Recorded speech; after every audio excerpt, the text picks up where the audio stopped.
Welcome to Design Domination, where you'll gain confidence, clarity, and a competitive edge in a crowded marketplace so you can dominate your competition. Hi, and thanks for tuning in. I'm Colleen Grotzer, and in this episode of Design Domination, I'm getting hyped up over hyperlinks and making them accessible. Ensuring that hyperlinks are accessible for all website visitors increases the usability of a website, and users are more likely to stick around. But I want you to stick around so that you get 9 tips for creating accessible hyperlinks. Now, a hyperlink is not accessible just because it's clickable with a mouse, and that might surprise you. Not everyone can use a mouse, though, such as people with a motor disability or like someone with a broken wrist. Also, mouse users are sighted people, and individuals with low vision or blindness may use a screen reader or other type of assistive technology instead of a mouse. And when hyperlinks are not accessible to them, it ranges from being an inconvenience to a complete barrier, meaning it makes it either more difficult for them to do something or it prevents them altogether from being able to do something. Okay, and the other thing is that there are actually functional, cognitive, and visual factors to consider in order to have accessible hyperlinks. But what's good for accessibility is good for all users. And accessible hyperlinks means that everyone will be able to find them, understand them, and activate them. There's no guessing, and no guessing means better usability. So here are my 9 tips for creating accessible hyperlinks. Number 1 is use the right tag. Accessible hyperlink code involves the use of the A tag with href. Simple as that. Don't send a span or a div tag to try to do the job of an A href. Using the correct tag will make it clear to all users that something is a hyperlink. The second tip is to use meaningful hyperlink text. Now, this might sound totally obvious, but this can actually be subjective or unclear to some people. But it means to put the hyperlink on the word or the phrase that contains the context of the link, where that link will take someone. So an example would be, find out more about our design services with the hyperlink on the entire sentence or on the words design services. Oftentimes, it's instead put on words like find out more, and that might be unclear to someone with a visual disability. Find out more about what exactly? It's also important to know that screen reader users can pull up a list of hyperlinks on a page so that they can navigate a page faster than going through an entire page link by link. But how efficiently they're able to do that is dependent on what is or is not in that link text. Find out more might be unclear to them in that list of links. What you leave out of the hyperlink text is just as important too. So the third tip is to not use the dreaded click here. First off, not everybody clicks. Some people are tapping, right? But there's just simply no reason to include words such as link or click here. If the link is coded properly, someone using assistive technology will be informed that it's a link. Someone using a screen reader, for instance, will hear the word link when they encounter one. So adding click here just makes it slower for them to find what they're looking for because they will have to listen to that before they hear the rest of the words in the link, if there are any other words in the link, right? So a web page could contain 50 different hyperlinks, let's say, right? In the navigation, in the main content, in the sidebar, and in the footer. Imagine if there were 20 in the main content alone and they all said click here.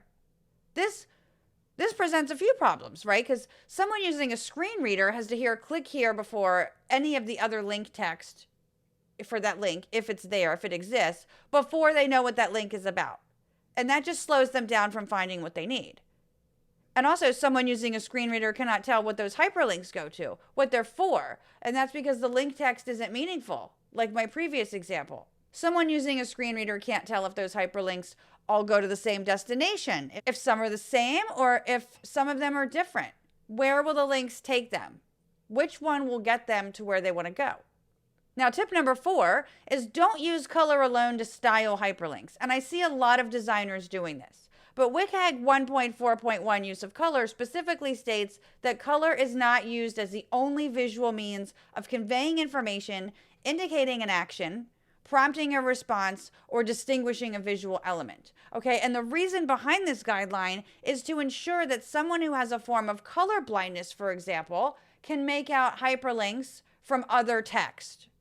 They may not be able to visually distinguish the hyperlink text from the body text because there just isn't enough differentiation between it and the nearby text, right? So it might just look like regular old body text to them. And that leads me to the next tip, which is ensure that all hyperlink text has sufficient contrast with the background color. Now, the purpose for this is to make sure that someone with low vision, for example, can read the hyperlink text against the background. If you've got black text, and then you make hyperlinks, let's say, bright, bold, and light blue, that color doesn't have sufficient contrast against a white background. And this makes it hard for someone with a certain type of visual disability to read the text. That is, if they can even see the text at all. Tip number 6 is to test hyperlinks, but not by clicking with a mouse.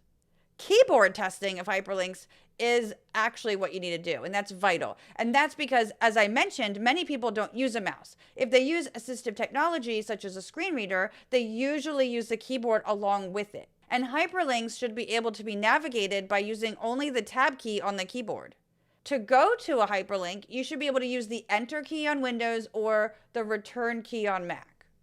So hyperlinks should be completely navigable with only the keyboard and not ever having to use a mouse.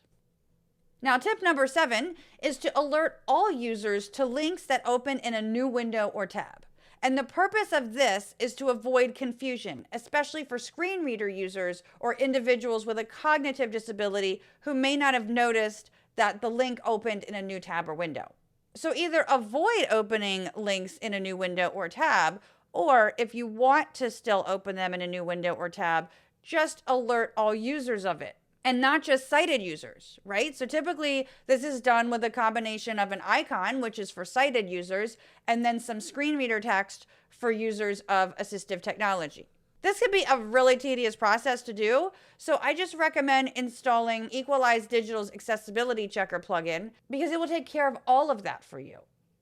And it will do a whole lot of other awesome things too. It's really great. But anyway, you can check that out at creative-boost.com/accessibilitychecker. Now, tip number 8 is to underline hyperlinks. I can hear designers everywhere groaning. And now, I think part of why so many designers think that accessibility is going to be ugly, which is not the case, is because they think that they have to use electric blue hyperlink text and underlines, right? So they might go and use another color without any other styling to differentiate hyperlinks from other text. Now, there is no specific guideline that requires that you underline hyperlinks. But some form of visual underline is best for accessibility and for usability. And that's simply because it's been the accepted convention since the first days of the web that anything that's underlined is a hyperlink. And if you try to get creative and do something outside the box, it really just ends up usually decreasing usability and accessibility. You know, just because you can do something doesn't mean you should. But it also makes things much more complicated than they need to be. You just end up creating more work for yourself because you already have to check the contrast of the hyperlink text to the background, right? Period. And then you would also have to check the contrast of the hyperlink text to the surrounding text. And sometimes it can be hard to find a color that provides sufficient contrast in both places. Okay, but then there's the case of when you have different colored backgrounds on a page. So you have to be careful of that as well. I mean, it can make the CSS a bit painful. And I bet underlines aren't sounding so bad right about now. But let me tell you, underlines don't have to be boring, and they don't have to use text decoration underline either. You can use border bottom, solid, dotted, or dashed, for example, and get stylish.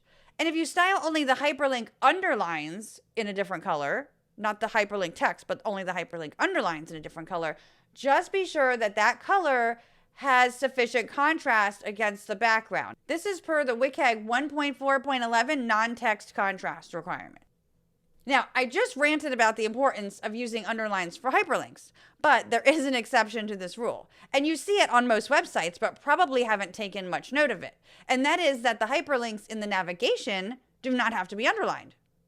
Those links don't have to be underlined because it is generally understood that text in the navigation is hyperlinked. Okay, tip number 9 is one of the most common mistakes that I see, and it's one of the worst things that you could do for accessibility. And that is removing the focus state, okay? So don't remove the focus state. And by that I mean when you remove it with outline 0 or outline none. And I used to do this all the time in the past before I knew better. It used to be one of the first things I did when building a website because I didn't like the look of it. Little did I know back then that this removes the focus state of hyperlinks, which is vital for sighted keyboard users. I mean, without it, they have no idea which link they've tabbed to on a web page. Okay, so you can either do nothing with the focus state and let browsers handle it, or you can actually get creative and control the look of the focus state. Okay, so there you have them, 9 tips for creating accessible hyperlinks. If you want to find out more about creating accessible websites, another important thing to focus on is image alt text. Images with no or poor alt text have been the subject of many accessibility lawsuits. Download my free Alt Text Made Easy guide where you'll find out which images need alt text and which don't, how to write good alt text, who should write alt text, and much more. You can grab that at creative-boost.com/alt text.